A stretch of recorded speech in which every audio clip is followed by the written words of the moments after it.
Day number 5. Interrupted debate on the second reading of the Building Amendment Bill number 4. Members, when we were last on the second reading of the Building Amendment Bill number 4, the Honourable Mary Ann Street had the call and has 9 minutes remaining if she wishes. No, she doesn't wish. I call Jami-Lee Ross. Mr Speaker, this is a piece of legislation that the government is fully supporting and wanting to get through the process of Parliament, and I commend the bill to the House.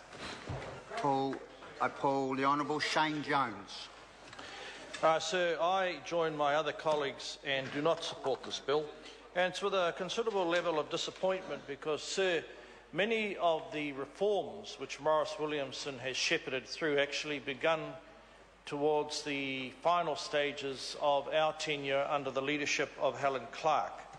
And there remains a hang of a lot to be done in respect of the building sector, and really with the growth of activity in Ōtautahi, Christchurch, sir, with the inevitable increase in activity in Tāmaki Makaurau, Auckland, especially in 15 to 18 months' time, once we begin and embark on our ambitious program, highly popular as well, of building 10,000 houses a year, 100,000 houses over the course of 10 years, we need to ensure that the statutory framework which will be relied upon, sir, is capable of assuaging, sir, the concerns of homeowners, property investors.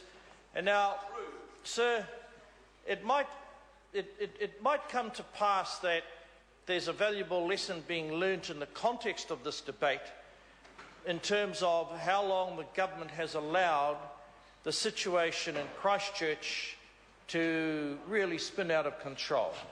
And, sir, I've no doubt in my mind considerable damage has been done to the reputation of that place in terms of dealing with building consents, and whilst it's easy meat, sir, to blame the current mayor, who in my view, sir, is a show pony, and the sooner he disappears as the favoured candidate, our colleague, moves into the boxing ring, the better. But so that's for the ratepayers and the voters of Ōtautahi to pension off the current mayor. But, sir, and as much as one is tempted to lay a lot of the blame at his feet in terms of the stripping away more recently of the authority to deal with building consents, really, sir, overall stewardship rests with Maurice Williamson. Overall stewardship rests with those members of the Executive Council who are charged, sir, by dint of the warrant they hold to ensure, sir, that the building industry is suitably regulated, not squashed to death. And, sir, it's difficult to imagine what the current minister is trying to achieve. Sir, I was recently in the Taitokero and had the, well, I guess you could say pleasure or misfortune, depending on what end of the argument you are in relation to our Mayor, Brown, of the far north. But, sir, there is a new system that has been introduced by this government that has put between $5,000 to $7,000 of additional costs on every section likely to be created through subdivisions in the north. And, sir, it is an example where the government talks about freeing up opportunity for industry to build jobs, but in actual fact, sir, this bill does nothing of the sort.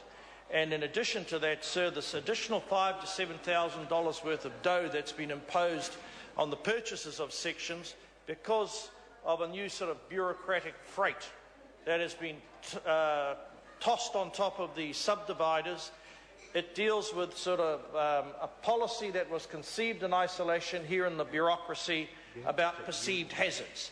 Now, sir, the indiscriminate way in which that policy has been applied, sir, which unfortunately will not be simplified through this bill, the reason that it's the way in which it's been applied is to treat farms, orchards, as if, sir, they are akin to old tips and require an enormous amount, in my view, waste of time, level of analysis and sort of petty bureaucracy to do with potential hazards. So the entirety of the area that I come from at one stage probably was a farm. Or if it wasn't a farm, it was land, sir, that was not involved in either in a tip but it was used for productive purposes. So I think that's a small example, sir, where this current minister, he talks the language that he wants to simplify process and expand opportunity for industry, but when you get down to it, I don't think he's actually in charge, or he hasn't got enough authority over his own bureaucrats. That's unfortunate, but the only happy thing about that is within 15 months he will be out of that role.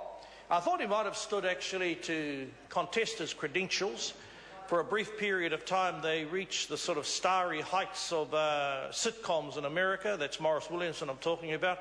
But when he had the opportunity to step up to the plate and take on Mayor Brown, despite keeping people dancing as if it was some sort of unveiling, it was some sort of exercise of the Seven Veils dance, he did not prove to be either confident or, I suppose at the end of the day, interested.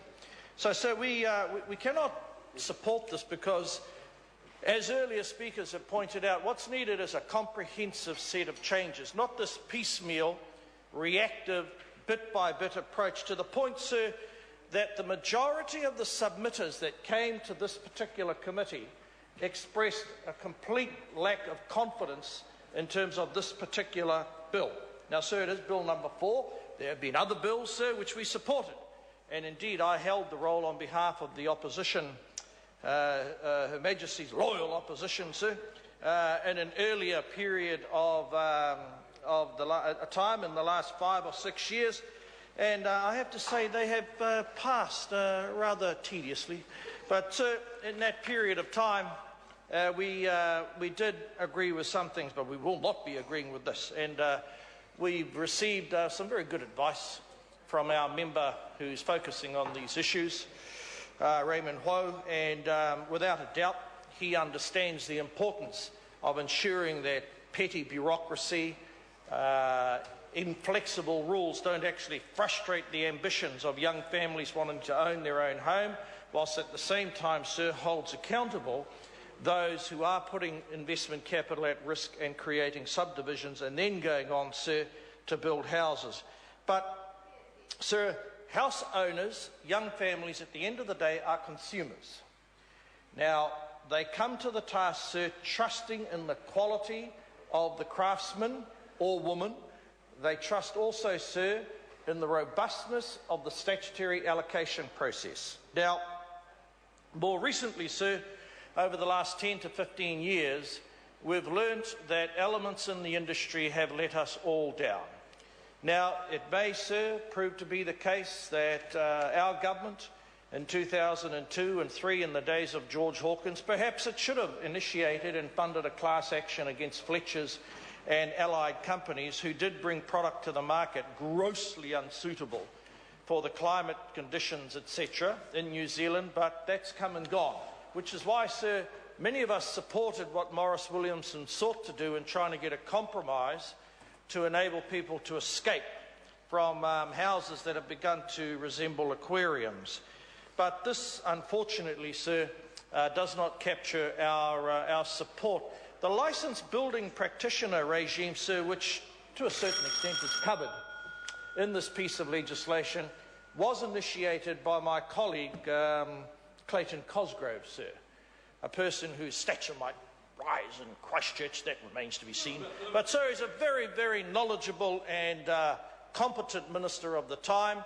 And really what we sought to do was to build a regime so that builders could have a similar level of authority to a plumber and an electrician, i.e., to a certain level, sir, one didn't need to require a statutory consent in order for them to do the job. Now, so when I was the minister for a lamentably short period of time, but sir, what we sought to do was identify a range of building things that a qualified tradesperson could do that did not require a consent from the council. Now, in order for that to be expanded so it emulates the powers, sir, enjoyed by plumbers and electricians, they need to go through the licensed building practitioner regime. And that, sir, has not worked enough. Well, it's not worked, the momentum hasn't been developed to the extent, sir, we thought people would go through the process, achieve a level of qualification, and free themselves from bureaucracy underneath a certain level of building complexity. That was the theory. So it's a theory I actually agree with. I think that if there are competent carpenters, construction workers, supervisors who can build to a certain level, one shouldn't need to go to the council to get a permit.